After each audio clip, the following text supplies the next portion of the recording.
Hello students, in our previous video we had seen that how Ustad Bismillah Khan got into the profession of playing Shehnai, where he was born, where he used to practice playing of Shehnai.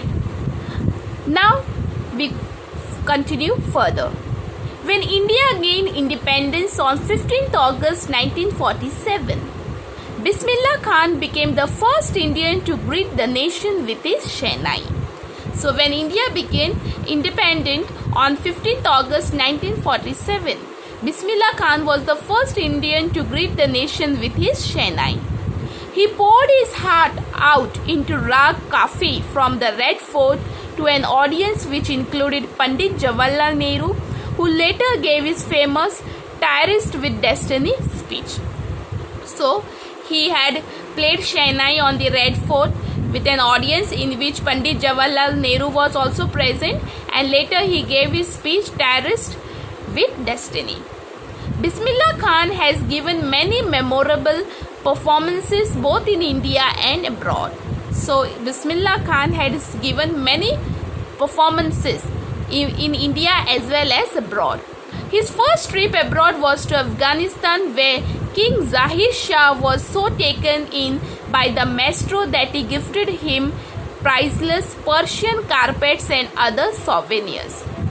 So when his first trip to abroad was to Afghanistan, in which King Zahir Shah, he became so happy with the playing of Shehnai by Bismillah Khan that he gave him priceless Persian carpets, and different souvenirs, different mementos.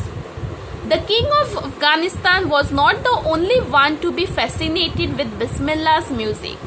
So not only the king of Afghanistan was attracted by Bismillah's music, film director Vijay Bhatt was so impressed after hearing Bismillah play at a festival that he named a film after the instrument called Goonj Uthi Shehnai. So there is a film called Goonj Uthi Shehnai, and in that the producer, the film director is Vijay Bhatt, and when he was allowed to play in Shehnai in one of these songs, and he even named this movie after this instrument, that Goonj Uthi Shehnai. The film was a hit. So this film became very hit movie, and one of Bismillah Khan's composition, Dil Ka Khilona Hai Toot Gaya, turned out to be a nationwide chartbuster.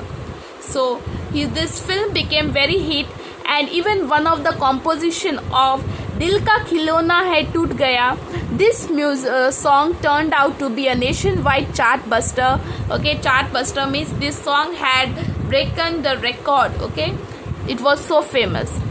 Despite this huge success in the celluloid world, celluloid means old-fashioned world, Bismillah Khan's ventures in film music were limited to two. So here, despite of this old type of world, his ventures in film music was limited to two things: Vijay Bhatt's Goonj Uthi Shehnai and Vikram Srinivasa's Kannada venture Sannadi Appanna. I just can't come to terms with the artificiality and glamour of the film world, he says with emphasis. So he has given only two projects, because he didn't like to play in artificial glamour. Glamour means happiness. Awards and recognition came thick and fast, so he got many awards and recognition. Bismillah Khan became the first Indian to be invited to perform at the prestigious Lincoln Center Hall in the United States of America. So Bismillah Khan was the first Indian musician who was called to US for playing. He also took part in the World Exposition in Montreal, in the Cannes Art Festival, and in Osaka Trade Fair. So well known did he become internationally that an auditorium in Tehran was named after him, Tahar Mosque, Ustad Bismillah Khan. So this is all his international achievements and work which he has done. National award like the Padma Shri, the Padma Bhushan and the Padma Vibhushan were conferred on him. So he got this honors, Padma Shri, Padma Bhushan and Padma Vibhushan. In 2001, Ustad Bismillah Khan was awarded India's highest civilian award, the Bharat Ratna. So he was awarded the highest civilian award, and that is our Bharat Ratna. With the coveted award resting on his chest and his eyes glinting with rare happiness, he said, "All I would like to say is, teach your children music. This is Hindustan's richest tradition. Even the West is now coming to learn our music." So when he received the Bharat Ratna with a lot of respect and his chest out, okay, feeling really very proud, he said that teach your children music. That is our India's, Hindustan's richest tradition. Even the Western people are coming to learn our music. In spite of having travelled all over the world, Khan Sahab, as he is fondly called, is exceedingly fond of Banaras and Dumrao, and they remain for him the most wonderful towns of the world. So Bismillah Khan, he was known as Khan Sahab, and though he had travelled so much out of India abroad, but for him Banaras and Dumrao, they were the most wonderful places for him. A student of his once wanted him to head a Shehnai school in the USA, and the student promised to recreate the atmosphere of Banaras by replicating the temples there. So one of his students, he told to come to the USA and start a Shehnai school. Even I will replicate temples over here. But Khan Sahab asked him if he could be able to transport river Ganga as well. So Khan Sahab asked him, will you be able to transport our river Ganga? So much of love he had for river Ganga, where he used to go and practice Shehnai when he was small.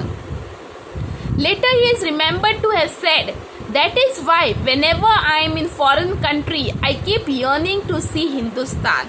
And that is why he says that whenever I go to foreign country, my desire is always to come to see Hindustan.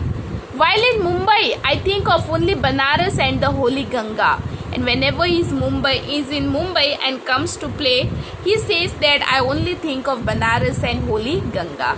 And while in Banaras, I miss the unique mutt of Dumrao. So whenever he is in Banaras, he misses the unique mutt of Dumrao. So this is here. Let's continue further. Ustad Bismillah Khan's life is a perfect example of the rich cultural heritage of India. So Ustad Bismillah Khan's life was a really perfect example of how rich and cultural heritage of our India is. One that effortlessly accepts that a devout Muslim like him can very naturally play the Shehnai every morning at the Kashi Vishwanath temple. So here students, though Bismillah Khan was a Muslim, he was playing Shehnai every day at the Kashi Vishwanath temple of Hindus. So here Ustad Bismillah Khan passed away on 21st August 2006 at the age of 90 after a prolonged illness. So he was suffering from some disease, and after a long time of illness, he died on 21st of August 2006.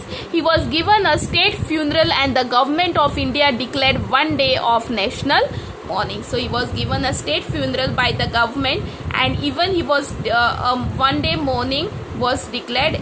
So this is the story of two people who really have dedication towards music, and really they put up their 100% and they became a really successful in this field of music. Go through the videos of this chapter, all the videos, and try to understand this story well.